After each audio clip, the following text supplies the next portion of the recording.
All right. Greetings. Welcome back to Black Bear News, where everything is connected and all the viewers are smarter than the average bear. What's up, everybody? Live on YouTube, Rockfin, and on Twitter.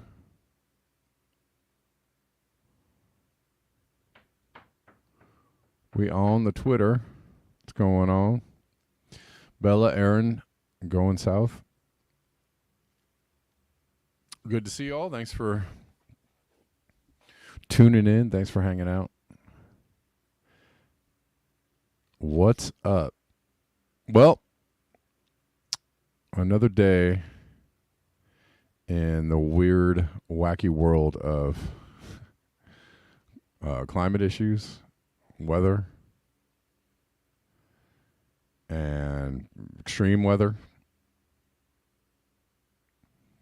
I got some. I don't know if I'm going to get to all these stories.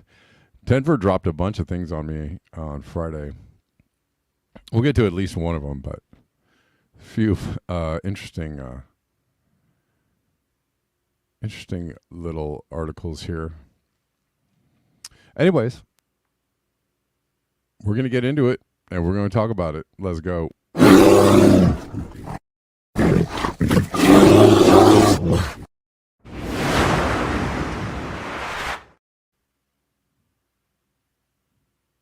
You guys used to that by now? It's not scaring you? Going south says short break from Lava Tube. Lava Tube is going strong, right? I'm sure.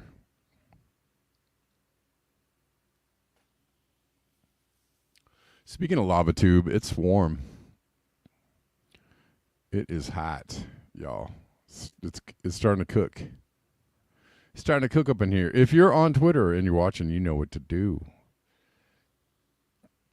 Oh, I forgot to save this. Hold on one second. I need to save this post. So what'd y'all do over the weekend? Everybody...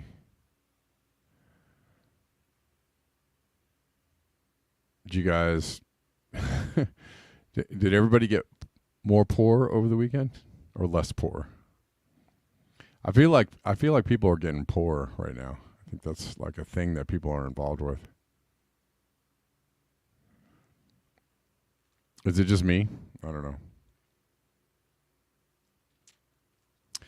I got no. Well, yes, there was, and sorry, I had such a busy day. Um, that I didn't have any time to look this up. But when I was driving home last night, let's see.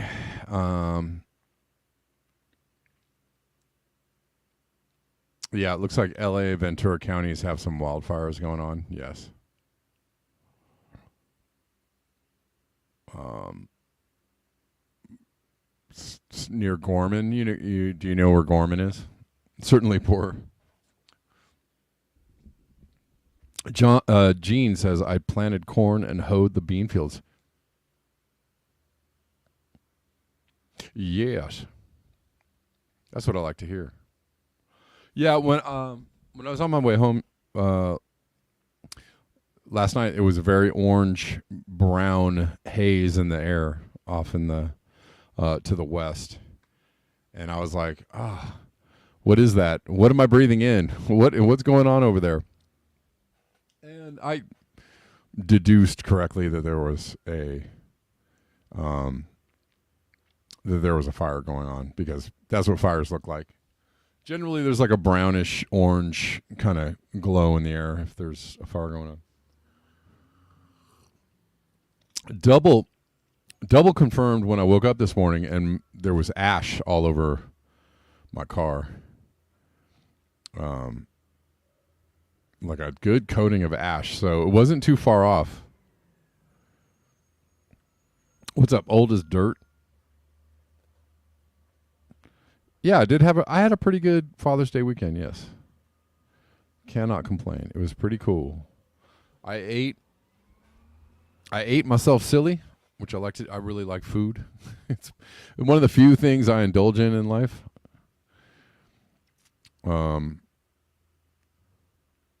I don't really have any like addictions per se anymore, except for I like coffee a lot.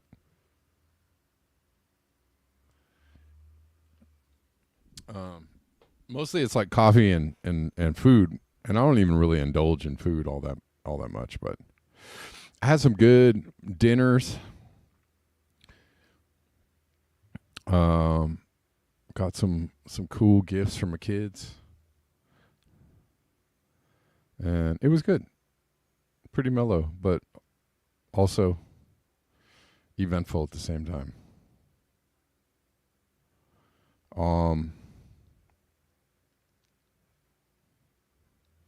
There's so much going on. I don't even know where to begin.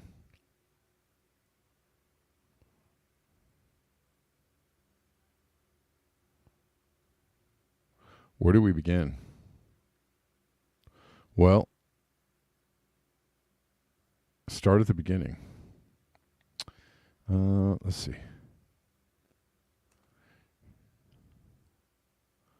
Yay, Kameshwari Kate, you're here early. Excellent. You are here early enough for the show.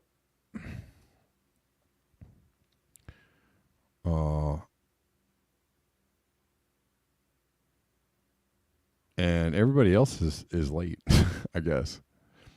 It's Monday. I guess it's just Monday.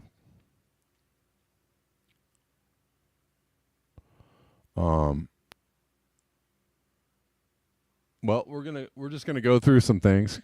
We're gonna look at some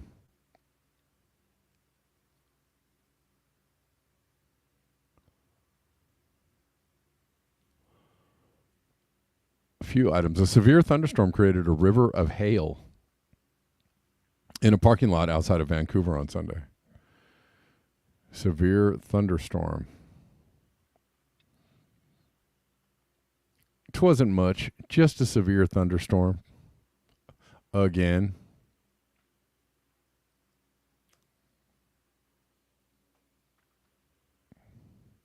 Earth just experienced its hottest day, June day ever recorded. This beats the old record from when? 2023.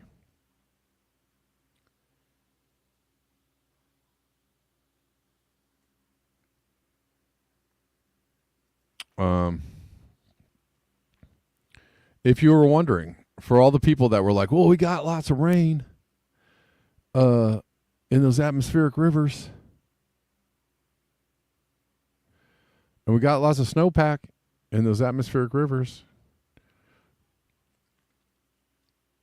how come we still have a drought? Well, here's the oh my gosh, all the ads. My gosh. Ads. Satellites find that snow didn't offset southern U.S. groundwater loss. It was cold in Vancouver? It wasn't, you mean it wasn't June in Vancouver? It was. Or is that just Vancouver? Yes, I do remember the 6-foot social distancing. Yeah. Do you know what's been revealed about that, Bella?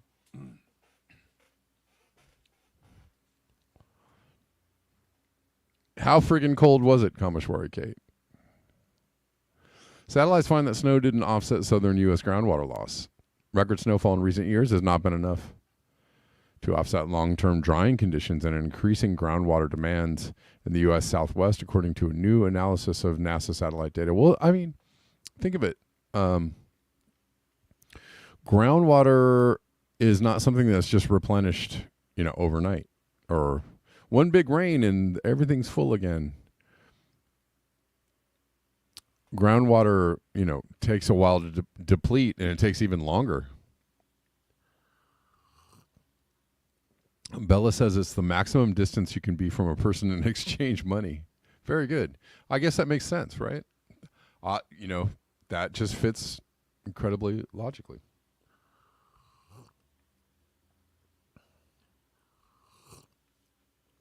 Surely, if you're 6 feet away from somebody, you won't contract any illnesses.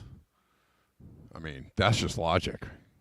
But you can exchange money. But you can't exchange bacteria or viruses. But you can exchange money. Or you can sit right next to somebody on an airplane. And if you have a mask on, you're good to go. I always thought that one was funny.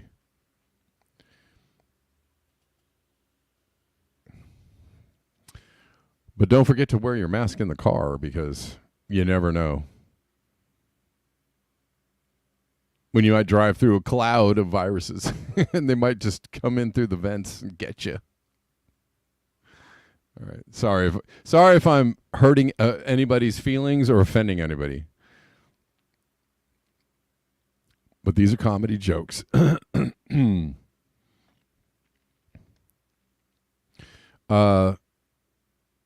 But there was, I'm just pointing out the extra logic in all of that and all those policies. Declining water levels in the Great Salt Lake and Lake Mead have been testaments to mega drought afflicting western Northern America since 2000. But surface water only accounts for a fraction of the Great Basin watershed that covers most of Nevada and large portions of California, Utah, and Oregon. Far more of the region's water is underground. That has historically made it difficult to track the impact of droughts on the overall water content of the Great Basin. A new look at 20 years of data from the Gravity Recovery and Climate Experiment series of satellites shows that the decline in groundwater in the Great Basin far exceeds stark surface water losses. Over about the past 2 decades, the underground water supply in the basin has fallen by 16.5 cubic miles. 16.5 cubic miles. That's roughly 2/3 as much water as the entire state of California uses in a year, and about 6 times the total volume of water that was left in Lake Mead, the nation's largest reservoir, at the end of 2023.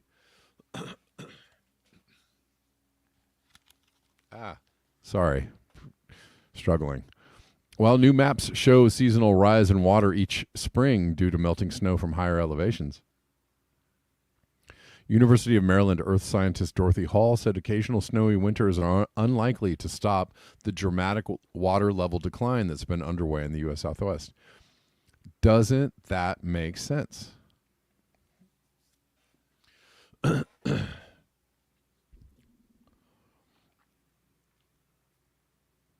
Doesn't that make sense, though?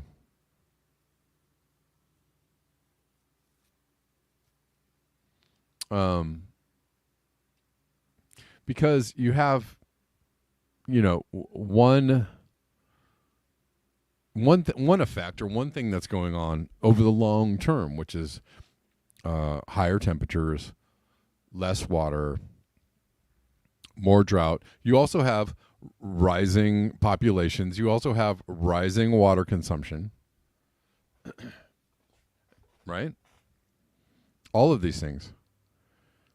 And yes, you might get some atmospheric rivers coming through for a couple of years that might replenish some of the supply, but will it affect the long-term trend?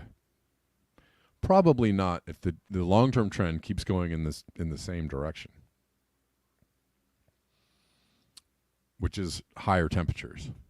Really at the top of all of that is higher temperatures.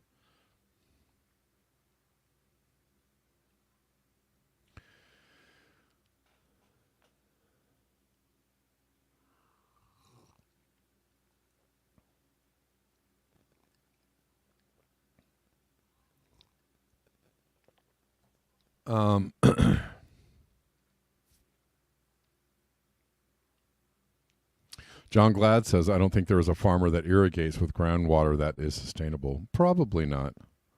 Yeah, and you have all these pressures on the water supply. The pressures are more people, more usage, more food, agriculture. You do have water conservation programs, kind of being implemented here and there, but you also just generally have higher usage and therefore higher, waste of water. Oh, I'm sorry to hear that, Scott. Yeah, my garden has often looked like it was melting in the heat. I'm trying to play it safe this year and keep most of my stuff in the shade. I've been bitten too many times where I put all my plants out in the sun in the spring to try and get them going, and then as soon as it gets really hot and the sun really starts cooking, it takes like 1 day or 2 days for them to just go, nope, it's over. And I try to move them all back into the shade again, and it doesn't work. Anyways.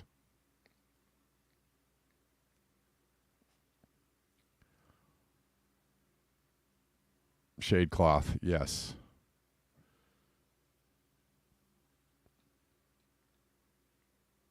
Anyways, the finding came about as Hall and colleagues studied the contribution of annual snowmelt to the Great Basin water levels.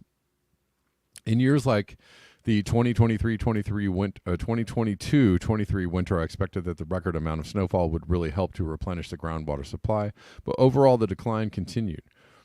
Remember that when the heat comes, the groundwater, that snow melt, a lot of it just runs off. The research was published in March 2024 in the Journal of Geophysical Research Letters.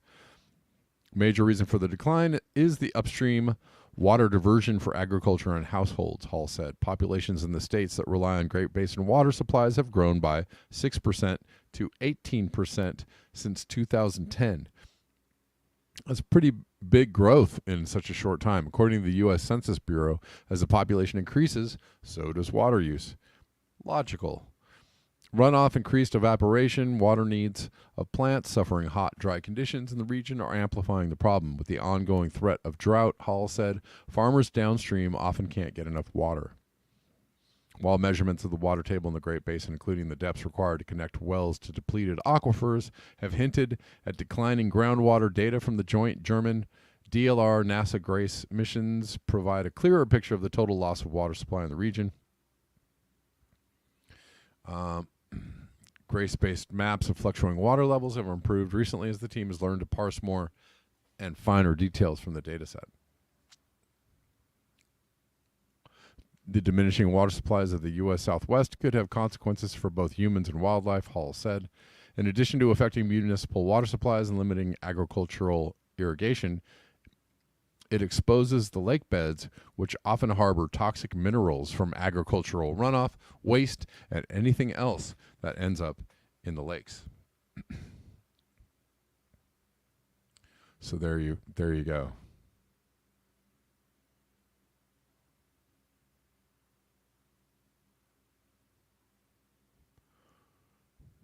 There you have it. What's up? We got some people on Twitter. Are y'all here? You know what to do? You know what to do. Like that video, retweet that video, send me a hello from the chats and stuff like that. All right. Let's keep it going. Let's keep going.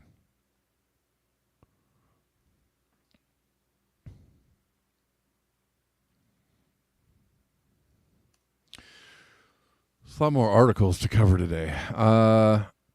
Droughts and flooding have become so common in some of the poorest places on Earth that the land can no longer sustain crops. The director of the World Food Programme's global office has said, 0 harvests left. Oh my.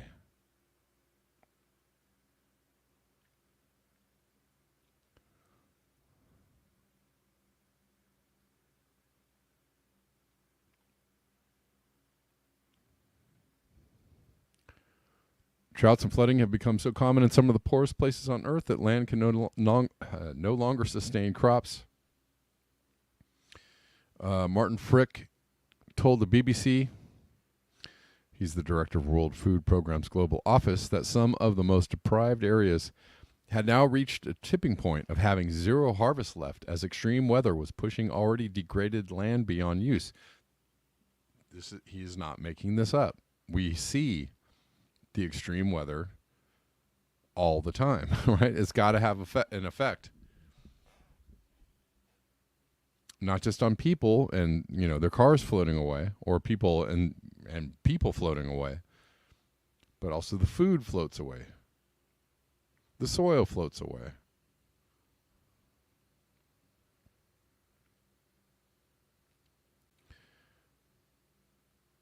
He said that as a result, parts of Africa and the Middle East and Latin America were now dependent on humanitarian aid. Mr. Frick warned that without efforts to reverse land degradation globally, richer countries would also begin to suffer crop failures. The Global Environment Facility estimates that 95% of the world's land could become degraded by 2050. The UN says that 40% is already degraded. When soil degrades, the organic matter that binds it together dies off. This means that it is less able to support plant life, reducing crop yields and absorb carbon from the atmosphere. Soil is the second largest carbon sink after the oceans and is recognized by the UN as a key tool for mitigating climate change. We were talking about regenerative agriculture just a little while ago, yes?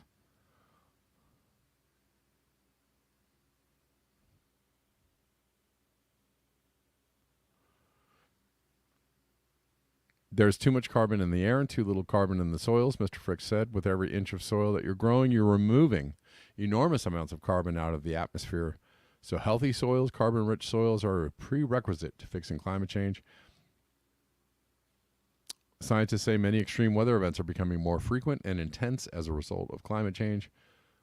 While it is hard to link climate change to specific droughts, scientists have said global warming has made certain ones, like the recent one in East Africa, more likely.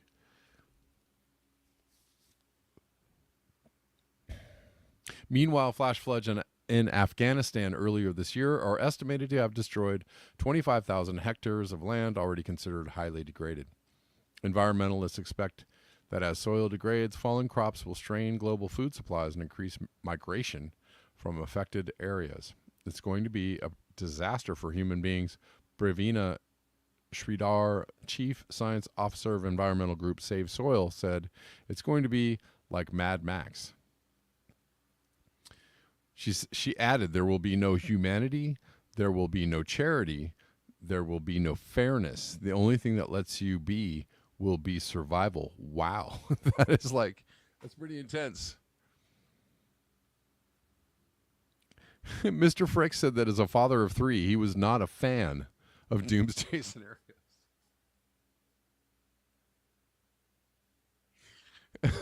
Hold on. Hold on. Hold on. Hold on.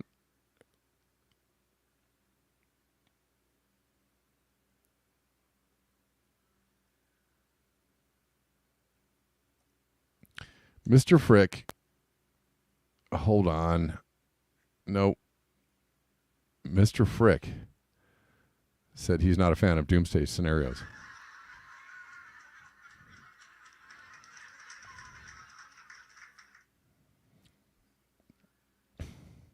I don't know if anybody's a fan, Mr. Frick. But when doomsday is coming towards you, it doesn't really matter, how you feel about it, isn't really the operating guide for anything.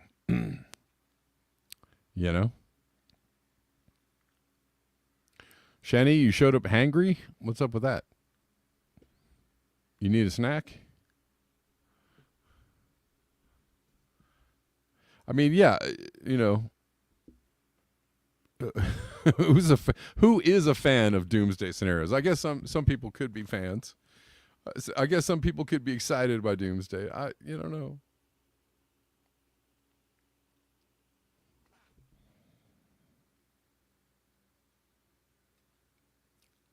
But it's a little silly, don't you think?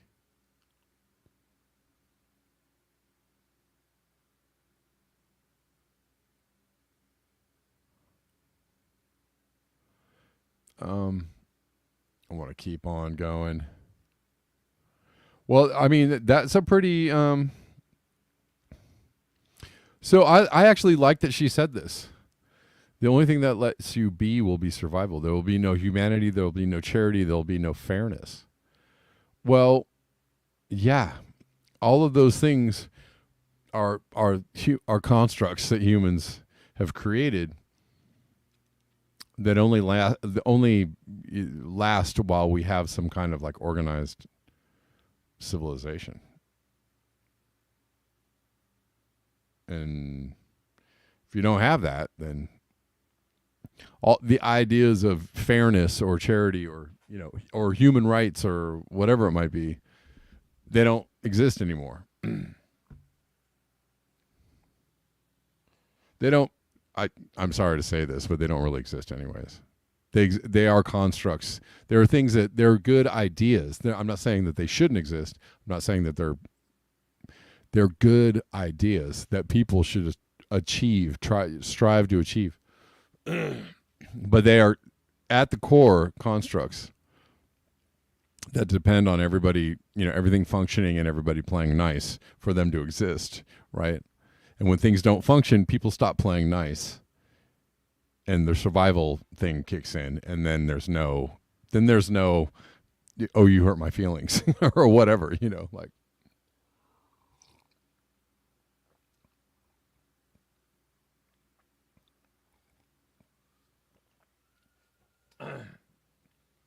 Scott Andrews says Elliot said CNN edited out his mentioning of mass extinction. Sure. That actually reminds me of the newsroom clip.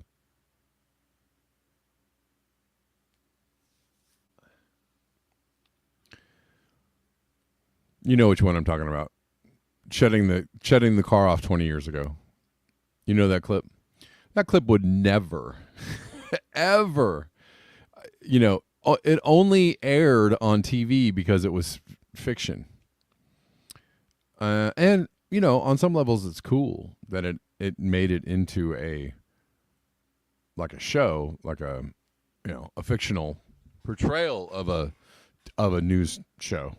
But that would never air on a real news show. No way. No way. No way.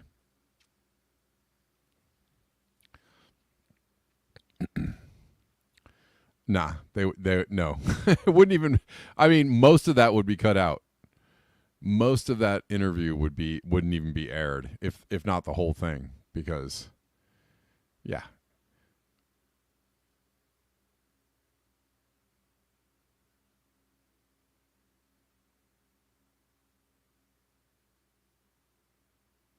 Shani says, I just recall the days of Hurricane Sandy. It only took about a week of no electricity before people started fighting each other at the stores, gas station. Well, yeah.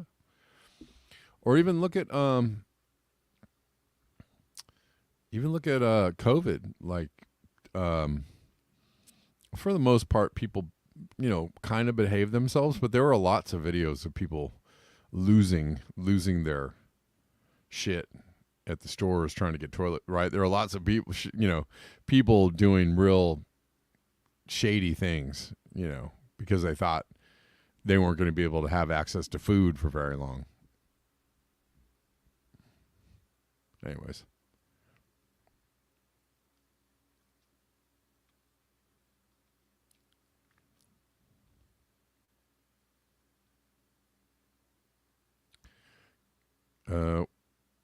Read the part we have an unhealthy dependence on grain crops. Okay, sorry. Yeah.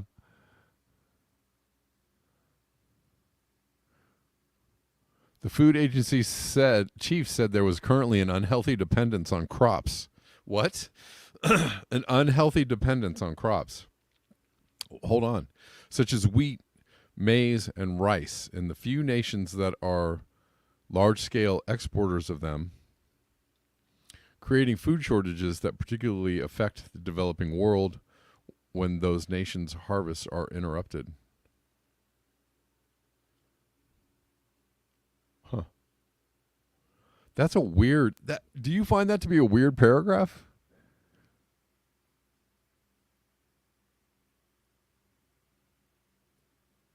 That is a strange paragraph. Don't you think? An unhealthy dependence on crops? I mean, isn't that what people eat? What else are they going to eat? An unhealthy dependence on crops. I mean, and if you're talking about eating, that's what people eat. Also, animals eat that too. And the animals we eat that. So, what are they saying there? What does that even mean? That is a bizarre that's a bizarre paragraph. Thanks for pointing that out. I don't get that one. I mean, if you want to put it in the context of, 8 billion people with depending on an ever shrinking supply of food, yeah, that's an unhealthy dependence. That's like, I know they're talking about grain crops, but yeah, I mean,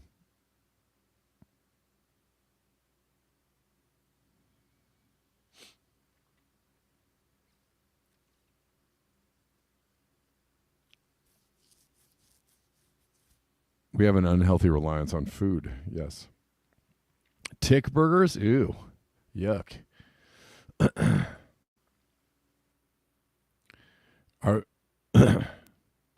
All right.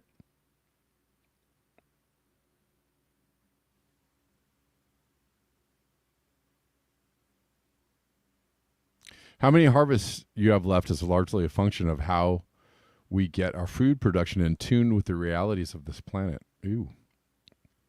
All right. Well, that's not very. That's not. It's not very cheery now, is it? What's up, Rockman people? Are you here? I see you.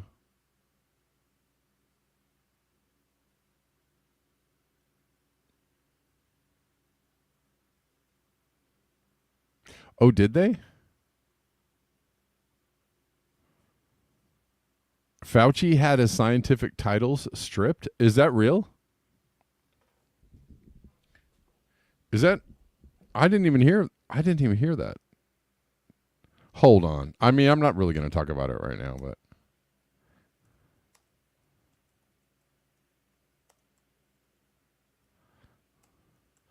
but that's fairly big news. Say what?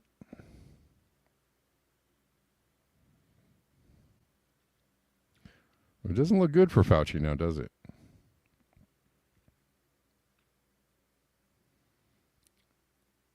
Is that I can't find anything about it.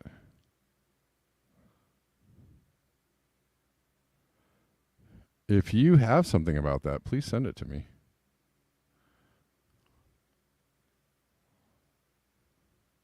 It's fake? Okay. Yeah, I couldn't find it.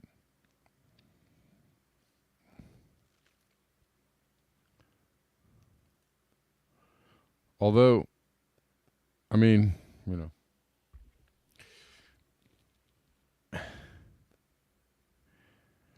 For those that trusted in our intrepid leader Fauci, that wasn't that wasn't a great thing to do. Now was it? You admire him? Oh no, you're not talking about Fauci, Gene. Sorry, I'm just reading your comments out of context. Excuse me. You saw it on Rockfin yesterday, huh? I mean, that would be big news. I don't. If I see that.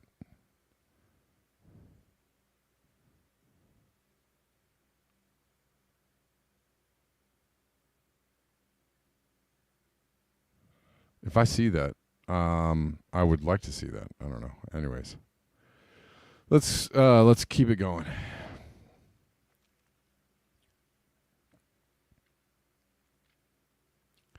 No, that was my fault, Gene.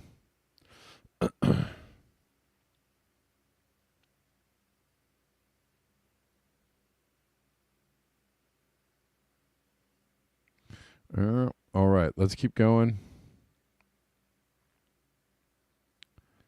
Let's keep going. Sharks. Hold on. Well, China is getting whacked. Today is China's turn to get whacked. Among other places, I think Ecuador got whacked. Yesterday. This is Guangdong province.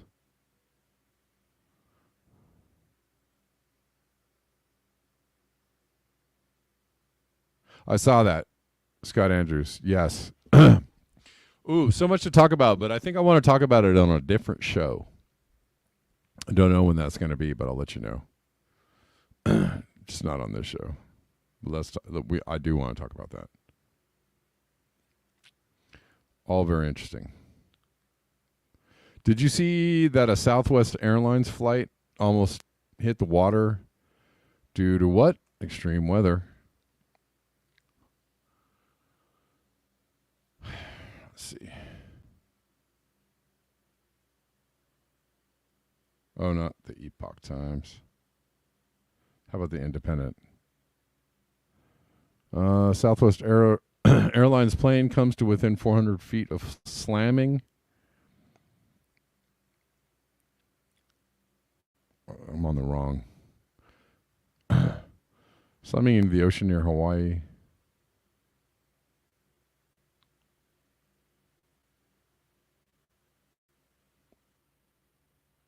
Although, some people link this to safety issues. But I heard it was because of adverse weather conditions. Oh, this website is terrible. Terrible, I'll say. Sorry, it's freezing up everything. I don't care. Anyways, it dropped at a rate of more than 4,000 feet per minute before the flight crew pulled up to avoid disaster. And there is a federal investigation underway.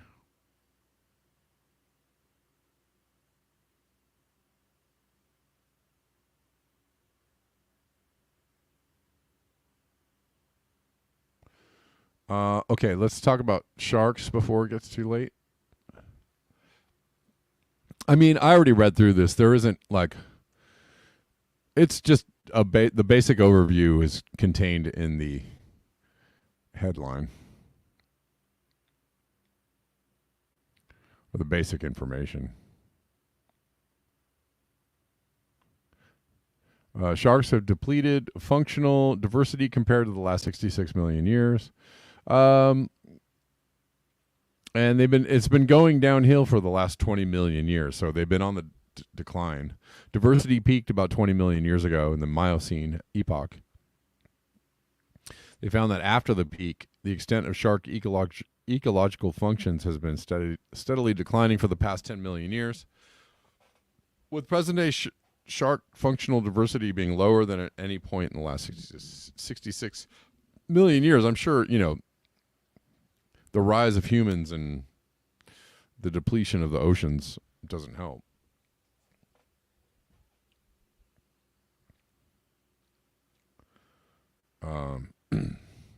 But and a lot of the decline stems from the loss of the what's the big shark called? Where is it? I know it's in here.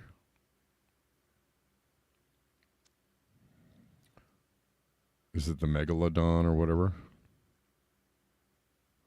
The megalodon. The researchers determined that the observed decline was driven by the loss of ecologically unique and specialized species. Such losses include the extinction of the megalodon, the largest shark that ever lived, which was an apex superpredator, an ecological role not played by any shark living today.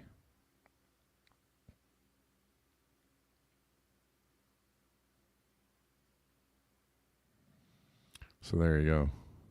All right, guys, if you enjoy this show, if you like this show, if you love this show, and you want to support the show, and you're thinking, how can I support the show? Really great way is, a donation, however large or small, through one of the links in the description box. All the things are there.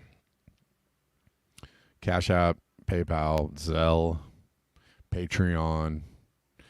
By the way, thank you to all my Patreon subscribers. I appreciate you. I don't shout you out too often, but thank you for being there. You know who you are.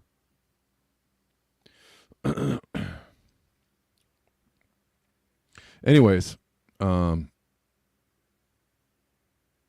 if you want to support the show, I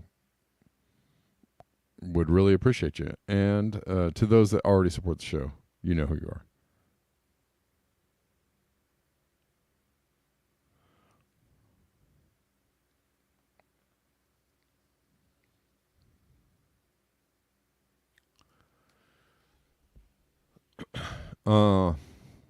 In India, the New Delhi water crisis is growing.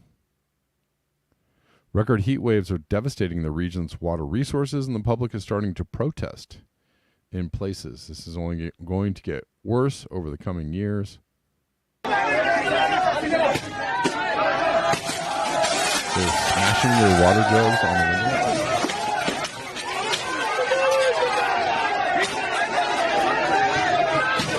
Oh, you're making cheddar. Jazz Farm, you're making cheddar. That sounds great.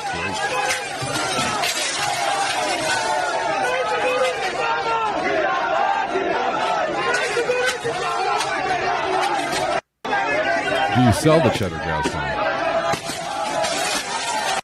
I'm guessing that you do, or do you just store it?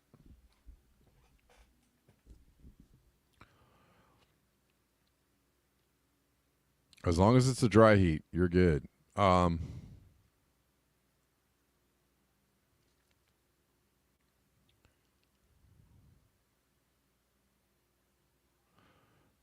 I want to read the article about the edible robot. Why? I don't know. But first, we're going to look at nitrous oxide emissions on the rise.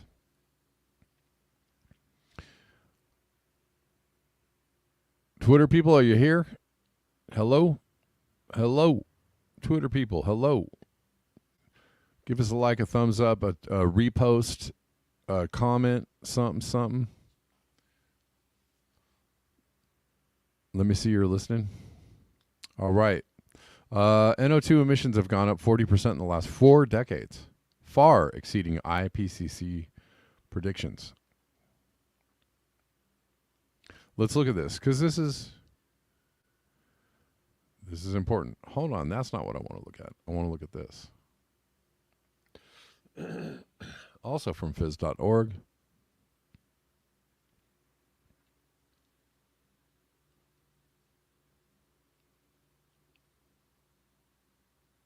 You don't sell much. Okay. I mean, I would just make my own cheese. Yeah, that's something I would do, is just make my own cheese just to have it. Just to make it, have it, store it, eat it. Yes, sir.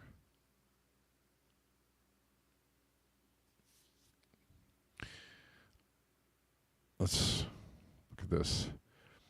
Nitrous oxide emissions surge and climate threat study. Global emissions of nitrous oxide, a potent greenhouse gas, are outpacing expectations and putting climate change goals in peril. A major study published on Wednesday found, drawing on millions of atmospheric measurements from around the world, the report revealed a sharp rise in human-related nitrous oxide levels. The findings raised researchers' concerns that too little is being done to rein in the gas, the vast majority of which is produced by agriculture.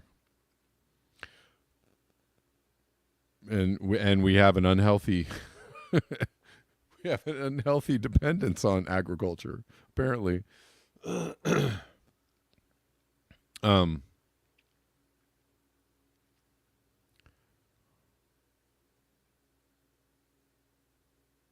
Nitrous oxide heats the Earth's atmosphere 300 times more effectively than carbon dioxide, scientists say, and can linger for more than a century.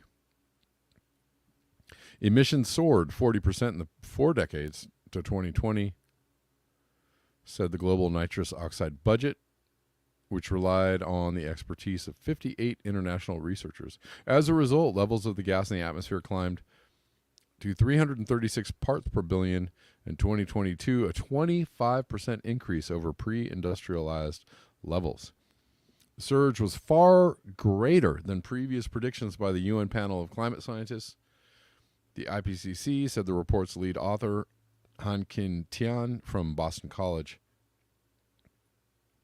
Nitrous oxide emissions must drop if global warming is to be limited to the Paris Agreement target of what? Of what? 2 degrees Celsius. Shifting goalposts, my friends. Gene says nitrous oxide slows down your brain. What do you mean? I don't feel any different.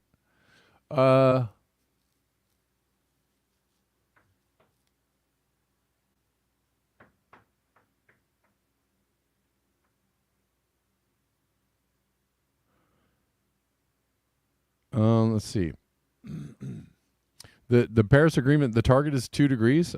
Did I miss that one? Did I miss that one? Did everybody catch that one? I thought the target was 1.5. Or what, has it always been 2? Did I miss it? I thought it was 1.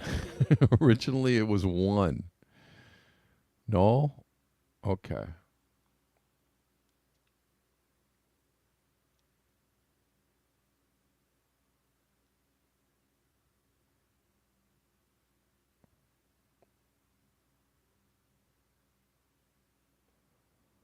We are likely closer to using tactical battlefield nukes than what climate change may do. Well, sure. Yeah, I like to catch these things in these articles because remember when they said it was 1.5 and they keep on saying like, I hope we don't make it to, I hope we don't get 1.5. I hope we don't hit it, the guardrail of 1.5. Oh, we passed that. Okay. The IPCC, the agreed upon target is 2 degrees now, guys. 2. Do I hear 2.5? Of course it's 2. Exactly.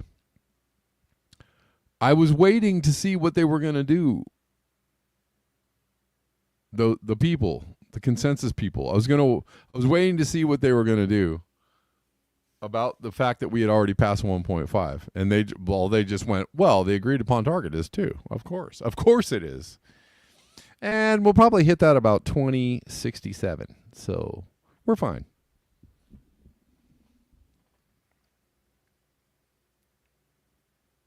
They're changing it all, man. They're changing it all.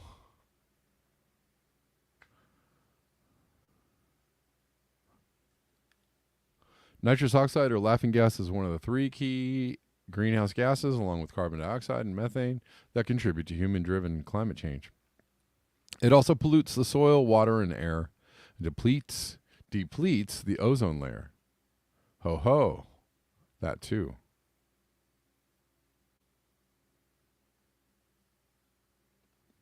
The emission increase is taking place when the global greenhouse gases should be rapidly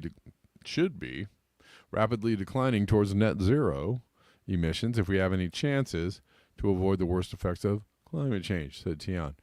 Agriculture is the biggest offender, accounting for 3/4 of human-related or anthropogenic nitrous oxide in the 10 years to 2020.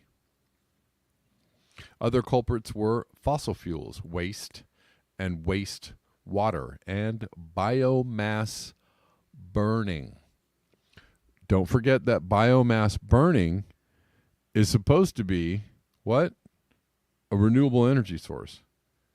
But it's also a source of nitrous oxide. So help me with that one.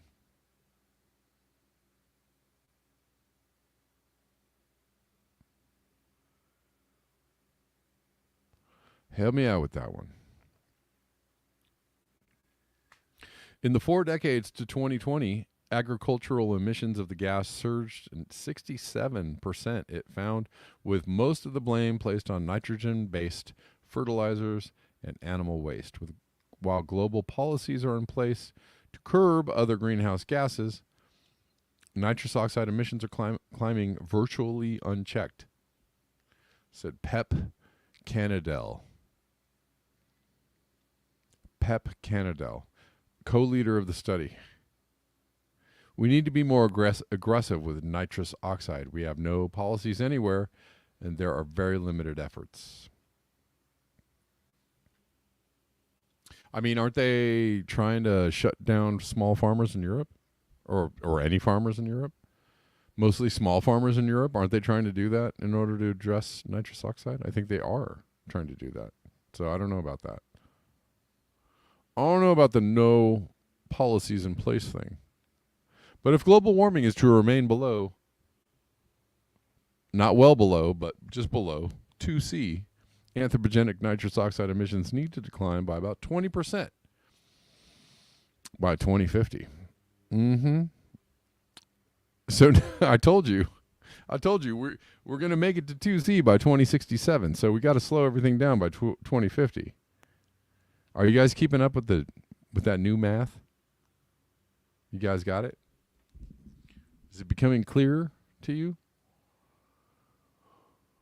I am not confused at all. Europe, hold on. China, India, the United States, Brazil, Russia, Pakistan, Australia, Canada were the top nitrous oxide emitters, driven in part by the rapidly growing populations and increased demands on the food sector. Hey, hey, hey. It's more people, more party. Hey, hey, hey.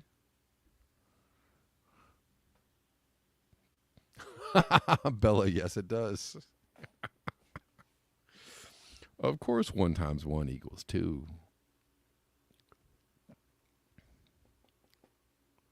Gene says, no, they are not trying to shut down farmers in Europe. The farmers are saying the demands for the environment are too hard for their profits. Well, yeah. Potato. I mean, they're saying that they can't. They're the things they want to, and that's why it's that I find that that's a difficult. That particular topic is a difficult one.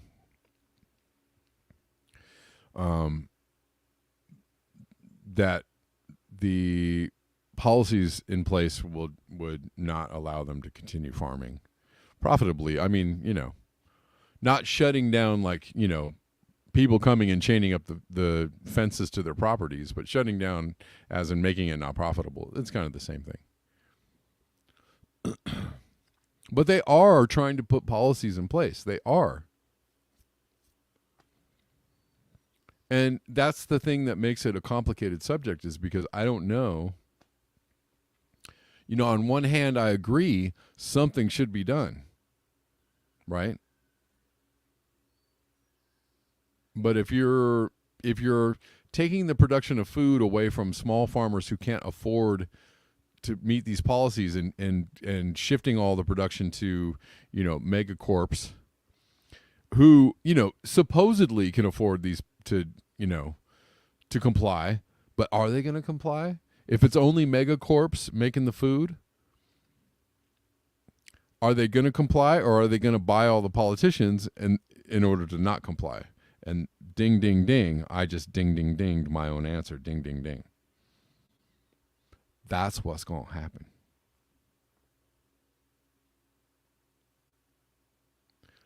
But they're shifting the the ability to make food away from the small. They're basically saying, we're going to make it economically infeasible for you to be in business, and the corporations will just buy up all your land and all that kind of good stuff, right? Are they going to actually stop the production of food in a destructive way? Probably not.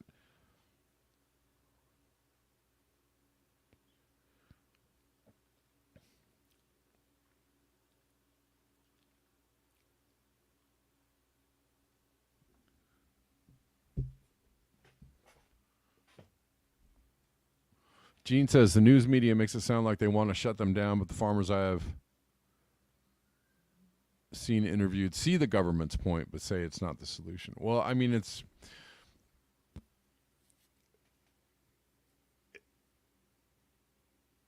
is a difficult point, right? Because something should be done, right? Something should be changed. Is there another way for them to go about it? Is there? I don't know if there's a different solution.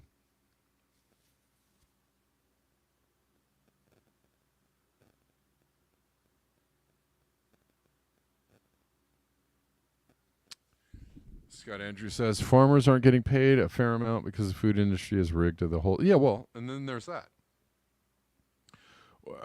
And in so many businesses, not just farming, but the smaller guy gets squeezed out all the time, right? Because the operating costs just keep getting more and more. The taxes keep getting more and more.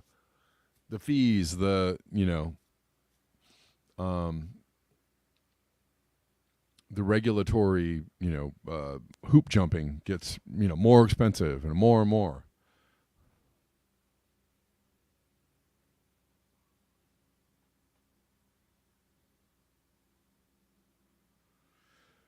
All right, guys, just checking in to see if I have anybody to thank.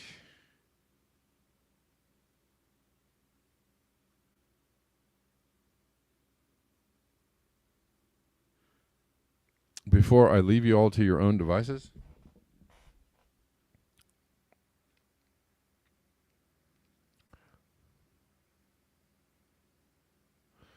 Denver says jail the dentist. Um,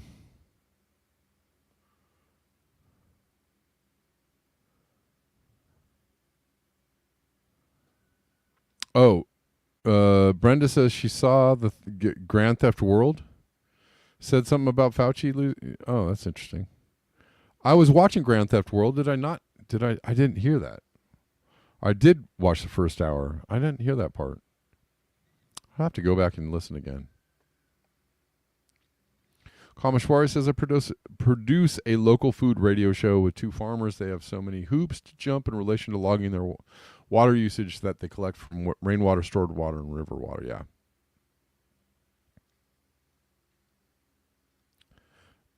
Yeah.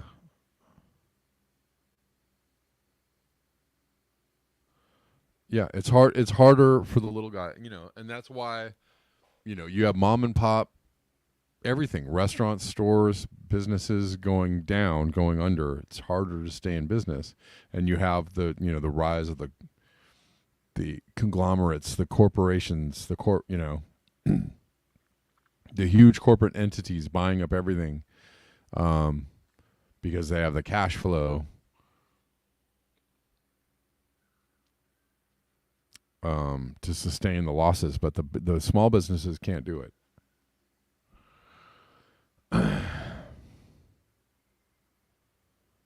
All right, guys.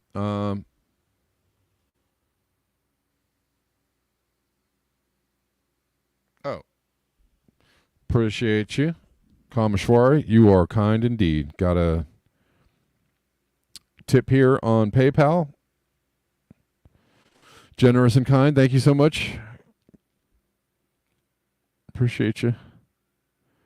Kameshwari. And let me see, just checking in on anybody else. I think that's it. Thanks, guys. Thank you for your eyes, your ears, and your conscience. And especially, thank you for the conversation. I will be back tomorrow at the very same time of 4 p.m. Pacific. And y'all enjoy the rest of your day.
Mm-hmm.